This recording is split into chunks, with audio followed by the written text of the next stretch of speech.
constitutional right to be a federal judge. And she's not qualified to be a federal judge if those are her beliefs. How can any criminal defendant in front of her or any prosecutor in front of her think that they're getting a fair shake in light of this letter when she sentences someone to prison, if she ever does sentence someone to prison? It's just simply breathtaking. And for that reason, Mr. Chairman, I'm going to be voting no. Extraordinarily. Would the senator Mr. yield for Chairman, a question? Mr. Chairman, my name was invoked. Can I respond just quickly? Senator Kennedy. I appreciate Senator Blumenthal's comments. But, Richard, here's how I see it. She got caught. She got caught. Hey everyone, welcome to Red, Blue, and You. Today, we're diving into a heated Senate confirmation hearing where Senator John Kennedy goes off on judicial nominee Sarah Russell. He accuses her of hiding a letter and having extreme views on incarceration. We're breaking down what happened in 10 key points, so stick around. Anyone else seek recognition? Senator Kennedy. Yes, thank you, Mr. Chairman.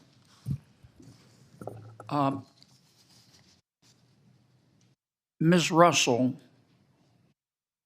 sent a letter to the governor of Connecticut during the pandemic.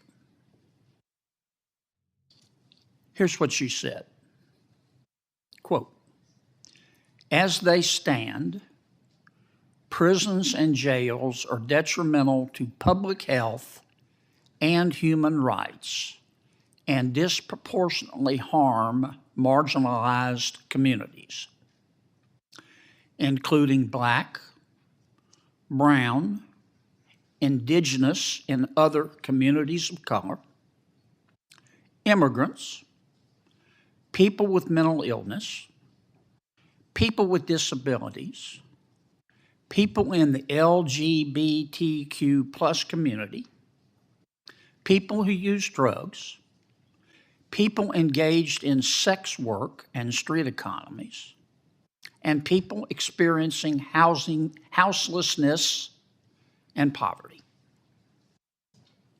Then she went on to request the governor to immediately release everybody in jail in Connecticut. It's unclear to me whether she was talking about just during the pandemic or on a permanent basis. Then she goes on to tell the governor of Connecticut to stop putting people in jail. And it's still unclear to me whether she meant just for the duration of the pandemic or on an extended basis. And on top of all of that, the cherry on top, she didn't turn the letter over to the committee. I don't know why she didn't. Perhaps she thought, I'm not saying this is the case, she thought we wouldn't find it. It took about 7.3 minutes on Google to find it. Now, this is America. Ms. Russell has a constitutional right to believe in these things and to say those things. She does not have a constitutional right to be a federal judge. And she's not qualified to be a federal judge if those are her beliefs. How can any criminal defendant in front of her or any prosecutor in front of her think that they're getting a fair shake in light of this letter when she sentences someone to prison, if she ever does sentence someone to prison? It's just simply breathtaking. And for that reason, Mr. Chairman, I'm going to be voting no. Extraordinarily. Would the senator Mr. yield Chairman, for a question? Mr. Chairman, my name was invoked. Can I respond just quickly? Senator Kennedy. I appreciate Senator Blumenthal's comments. But, Richard, here's how I see it. She got caught. She got caught. She had an epiphany once she got caught. And I am looking at her qualifications, and I am looking at her record. And I don't know that she didn't help write this letter. I know she signed it. And I know she tried to hide it from this committee. So even if you agree with her that we should stop, that actions have no consequences, and that nobody's ever responsible anymore, and it's always somebody else's fault when a criminal sodomizes a young girl, and everybody ought to get a trophy. I mean, I wish we lived in a world like that, but that's what she believes. And you know it, and I know it. And she has recanted after she got caught, and she got caught because she didn't turn it over to us, for God's sakes. Senator, we had to find it on our own. Shame on her. And every single time when she has got to, on the federal bench, she has got to sentence a criminal defendant, this is going to be grounds for appeal. For God's sakes, does the rule of law mean nothing? The I'm Senator sorry, yield for a Senator. question. Certainly I do, Senator, and I apologize for not yielding. No, that's- Senator. Chair recognizes Senator Cornyn. Thank you for yielding for the question. Is the senator from Louisiana familiar with a concept called confirmation conversion? Kind of like a deathbed. I would like to hear conversion. more about it, Senator. Well, I'd just be interested, how can you reconcile the letter with what Senator Blumenthal, the senator from Connecticut, read as her disavowal of the letter? Did she express regret, or that she had misspoken, or that she now, on second thought, had different ideas? I'm trying to get my head around how do you reconcile this letter that you read from the statement that the senator from Connecticut. Well, Senator, here's how I reconcile it. 3 words. She got caught. She got caught. And we found the letter. And she didn't turn it over. And during committee, instead of saying, yeah, I signed the letter, and I shouldn't have done it, I don't believe that. First, she said she wasn't sure. And then she was sure. And then she didn't mean it. And then she'll make a pinky promise that she'll be a fair federal judge. These positions are for life. They're there forever. At a minimum, just because you've seen My Cousin Vinny doesn't qualify you to be on the federal bench.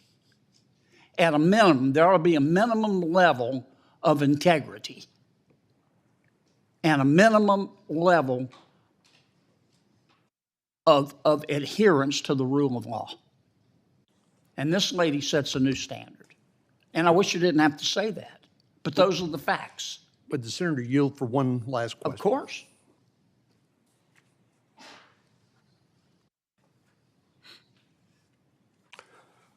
Are you familiar with the fact that all federal judges are subject to a code of judicial conduct?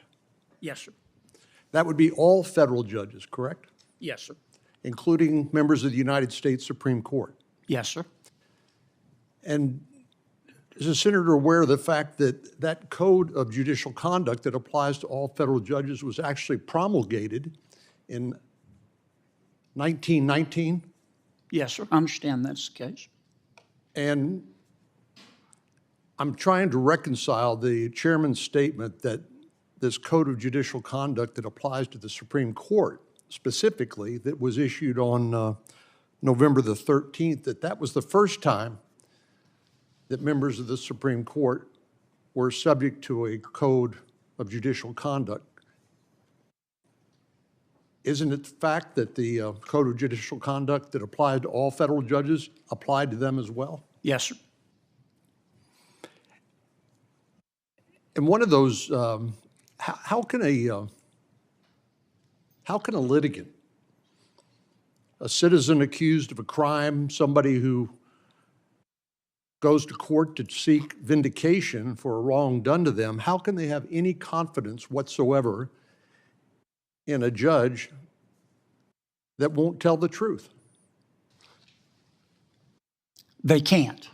And shame on us for allowing someone like that to get on the federal bench. Now, we've talked a little bit about judicial independence here. I think I agree with those people over time, over the last 230 years or so, who've said that the independence of the judiciary in the United States is a single most distinguishing feature of our form of government. Because ultimately, people are going to be held accountable, and not for political reasons, not because of their unpopular point of view, but because a judge in some court, perhaps with an appeal to an intermediate court and maybe the Supreme Court, has said, you were wrong and the other side was right.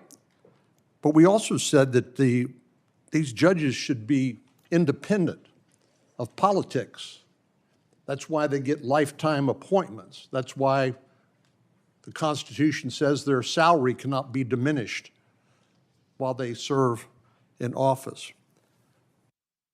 So what recourse does a litigant, a citizen accused of a crime, or the prosecutor who's representing the state or perhaps the United States, what recourse do they have against somebody who's confirmed as a federal judge who won't tell the truth?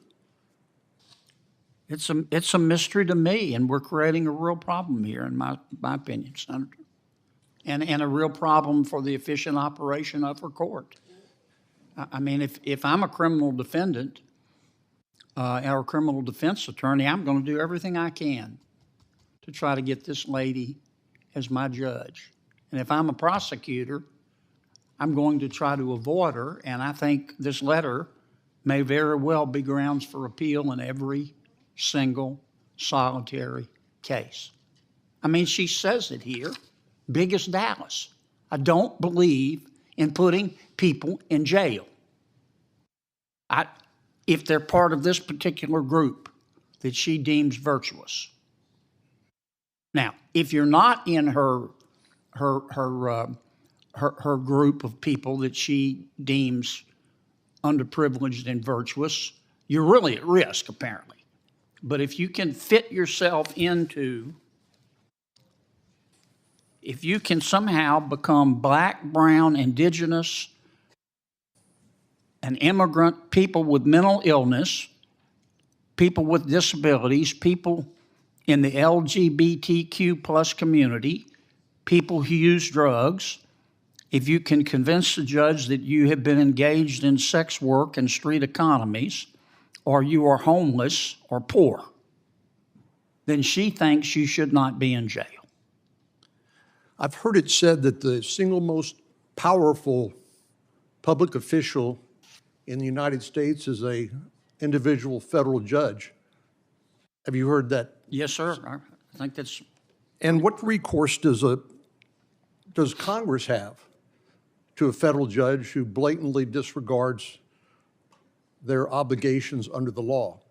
Do we have the authority to force them to recuse or disqualify them? Isn't it fact that given the constitutional independence of the judiciary, the sole recourse that Congress has, I'm not talking about the litigants, that Congress would have would be to impeach, for the House to impeach and the Senate to convict them in a court of impeachment. Isn't that right? That is correct, and that's why I've always been so proud to sit on this committee, because our job is to stop people from getting on the bench who are whack jobs. And that same limitation of remedy that Congress would have would also apply to a United States Supreme Court justice, correct? Yes, sir. Impeachment by the House, conviction in the Senate, and removal from office. That's the sole remedy, correct? Yes, sir. Do you think Kennedy is right to oppose Russell, or is she being unfairly judged? Drop your thoughts in the comments. Don't forget to subscribe for more deep dives into politics. Hit that bell icon so you never miss an upload. Thanks for watching, and I'll see you in the next one.